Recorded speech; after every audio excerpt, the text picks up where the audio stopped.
Shalom, Bapak Ibu Saudara-saudari yang dikasihi Tuhan. Bertemu lagi kita di dalam perenungan firman Tuhan untuk hari Rabu ini, tanggal 10 Juni 2020. Dan sebelum kita akan membaca dan merenungkan firman Tuhan, mari kita satukan hati kita berdoa mohon bimbingan Roh Kudus. Mari kita berdoa. Allah Bapa yang kami puji dan kami sembah, di malam hari ini ya Tuhan, kami anak-anak-Mu boleh bersama-sama kembali di rumah kami masing-masing untuk merenungkan kembali firman Tuhan. Namun sebelumnya Tuhan boleh curahkan Roh Kudus-Mu di atas kami semua, sehingga kami boleh dapat mengerti dan memahami akan firman yang akan kami baca dan renungkan ini, dan kami boleh dapat melakukannya di dalam kehidupan kami hari lepas hari. Berfirmanlah ya Tuhan, karena kami siap untuk mendengarkannya. Di dalam nama anak-Mu Yesus Kristus, Tuhan dan Juru Selamat kami yang hidup. Amin. Bapak Ibu Saudara-saudari yang dikasihi Tuhan, pembacaan kita pada malam hari ini terambil dari Injil Yohanes pasalnya yang keempat, ayatnya yang ke-11, hingga ayatnya yang ke-26, namun kita akan membaca pada ayatnya yang ke-15, yang merupakan penekanan dari pemberitaan firman Tuhan kita pada saat ini.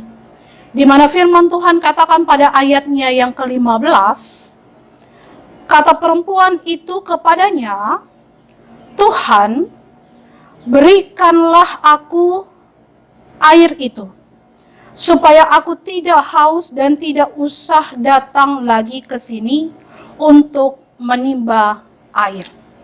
Demikian pembacaan firman Tuhan. Yang berbahagia ialah mereka yang mendengar firman Tuhan dan yang melakukannya dalam hidup setiap hari. Terpujilah nama Tuhan Yesus Kristus. Haleluya. Bapak Ibu Saudara-saudari yang dikasihi Tuhan, Shalom. Bapak Ibu, Saudara-saudari yang dikasihi Tuhan, perenungan kita saat ini berangkat dari kisah seorang perempuan Samaria yang dikatakan ia bercakap-cakap dengan Yesus.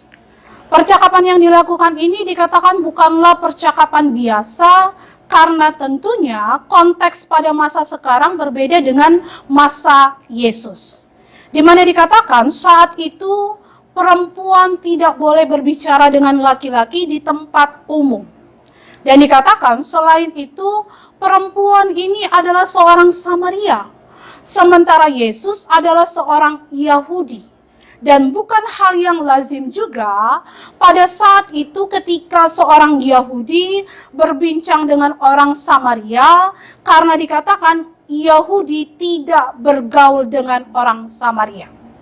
Sehingga percakapan Yesus dengan perempuan Samaria ini memperlihatkan sikap Yesus yang tidak sejalan dengan tradisi-tradisi ketika itu. Di mana orang Yahudi yang menghindari kontak langsung dengan orang Samaria yang dianggap rendah, sehingga kebiasaan orang Yahudi bila bertemu dengan orang Samaria, mereka akan mencari jalan yang lebih panjang daripada melintasi daerah Samaria. Dan bahkan terungkap bahwa kehidupan kesusilaan perempuan Samaria itu sangat bobrok, yang penuh aib dan dosa. Jadi dapat dikatakan percakapan ini adalah percakapan yang sebenarnya merupakan percakapan yang luar biasa. Karena Yesus sudah menerobos penghalang dan merubah budaya yang berlaku pada saat itu. Dan dikatakan bahwa perempuan Samaria ini berjumpa dengan Yesus bukan ketika ia tengah beribadah atau santai, tetapi dikatakan ketika ia tengah menimba air minum, yang mana ini adalah salah satu pekerjaan rutin yang dilakukan oleh para perempuan pada saat itu. Dan jika kita lihat bahwa di awal percakapan kelihatannya Yesuslah yang meminta air. Ia yang membutuhkan air dari perempuan itu. Namun dikatakan percakapan itu berlanjut hingga memutar keadaan menjadi perempuan Samaria itu yang meminta air kepada Yesus, atau yang sekarang ini memberikan air kepada Yesus, atau yang sekarang ini juga memberikan air hidup kepadanya. Yang walaupun kenyataannya air yang diminta Yesus berbeda dengan air yang hendak diberinya. Dan sebaliknya, air yang hendak diberi perempuan Samaria itu berbeda dengan air yang hendak diminta Yesus. Bapak, Ibu, Saudara-saudari yang dikasihi Tuhan, permintaan Yesus untuk meminta air adalah keterbukaannya untuk menyatakan pemberian Tuhan. Itulah sebabnya Yesus mempertegas permintaannya itu dengan mengatakan, "Jikalau engkau tahu tentang karunia Allah dan siapakah Dia yang berkata kepadamu, berilah aku minum, niscaya engkau telah meminta kepadanya, dan Ia telah memberikan kepadamu air hidup." Dan di sini ada ketidakyakinan juga dari perempuan Samaria itu, karena bisa dikatakan sebelumnya Yesus itu hanya memberikan harapan palsu kepadanya, seperti yang dikatakan, "Bagaimana kamu bisa mendapatkan dan memberikan air hidup itu, padahal kamu tidak mempunyai timba?" Tetapi dari sebuah ketidakyakinan perempuan Samaria ini, tiba-tiba menjadi percaya, dan ia membutuhkan air yang ditawarkan oleh Yesus. Maka di sini kita dapat melihat bagaimana Yesus tahu bahwa perempuan itu membutuhkan Dia.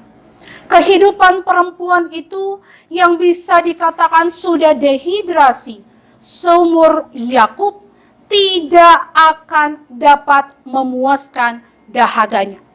Perempuan itu memerlukan air hidup yang asalnya dari Yesus, dan keinginannya untuk tidak lagi datang ke sumur Yakub dikatakan mungkin saja berkaitan dengan hubungan perkawinannya, di mana dalam konteks sosial masyarakat mungkin orang suka membicarakan statusnya sehingga dia tidak ingin sering ke sumur Yakub itu. Dan di sini Yesus tidak merespon permintaan perempuan tersebut dengan ya atau tidak. Tetapi permintaan dan dialognya itu dengan Yesus ini dikatakan berakhir dengan pengakuannya terhadap Yesus, di mana baginya Yesus adalah nabi atau pelihat.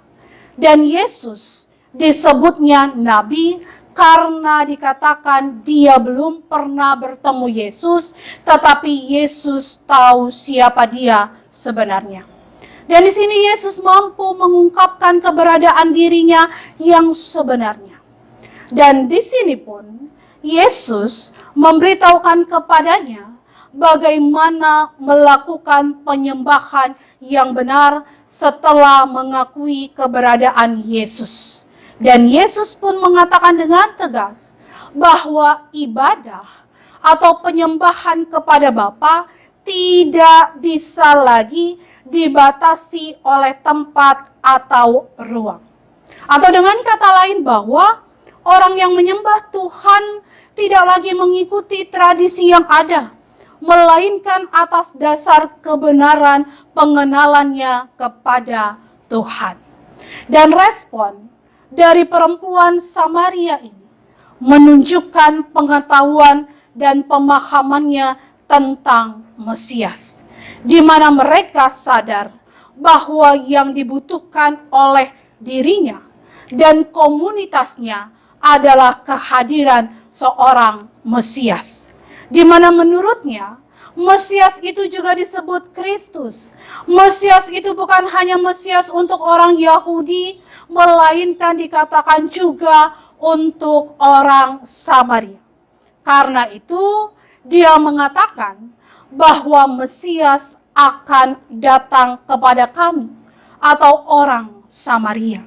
Dan Mesias inilah dikatakan yang akan menuntun hidup dan memberitahukan segala sesuatu kepada mereka sesuai kehendak Tuhan. Bapak, Ibu, saudara-saudari yang dikasihi Tuhan, di sini terlihat bagaimana kita memiliki Allah yang menyatakan dirinya kepada kita, bahwa Dia adalah Tuhan yang menyatakan kasih-Nya yang besar, di mana Tuhan yang berjuang untuk keselamatan umat manusia, di mana Tuhan yang setia akan kasih-Nya. Allah yang datang dengan pertolongan dan kepeduliannya kepada kita, di mana ada banyak pergumulan, ada banyak perjuangan, ada banyak tantangan hidup yang secara beruntun harus kita hadapi yang membuat kita haus dan dahaga. Dan dalam menjalani kehidupan ini, kita membutuhkan air hidup, yaitu Yesus Kristus yang adalah Tuhan dan Juru Selamat. Dan di sini tidak dapat dipungkiri bahwa setiap kita manusia pun memang memiliki begitu banyak keinginan di dalam hidup kita, baik untuk keluarga ataupun untuk diri kita masing-masing. Dan banyak keinginan ini dapat membuat orang atau kita tidak menyadari apa sesungguhnya yang kita butuhkan, dan kadang kita justru lebih menekankan kebutuhan yang bersifat jasmani saja, yang senang-senang saja, dan nikmat-nikmat saja, lalu kita mengabaikan yang rohani. Oleh karena itu, dari pengalaman perempuan Samaria ini, mau mengajarkan kepada kita semua untuk menerima diri sendiri, lalu kita membuka diri untuk dicerahkan oleh Tuhan, agar kita dapat mengetahui apa yang sesungguhnya kita butuhkan dalam menjalani hidup ini. Karena Tuhan yang adalah Sang Pencipta kehidupan kita ini mengetahui sampai bagian terdalam apa yang menjadi kebutuhan, apa yang menjadi keluhan dan pergumulan dalam hidup kita ini. Jadi Bapak, Ibu, saudara-saudari yang dikasihi Tuhan, jangan takut, jangan khawatir dan cemas. Tetap kita berpegang pada janjinya bahwa Ia akan selalu ada dan menyertai kehidupan kita, dan Ia pun akan memberikan segala sesuatunya itu sesuai dengan apa yang kita butuhkan dan bukan berdasarkan keinginan kita. Tuhan Yesus yang adalah sumber kekuatan dan hikmat akan memampukan kita semua untuk dapat menemukan apa yang sesungguhnya paling kita butuhkan dalam hidup ini. Tuhan Yesus memampukan dan memberkati kita semua. Amin.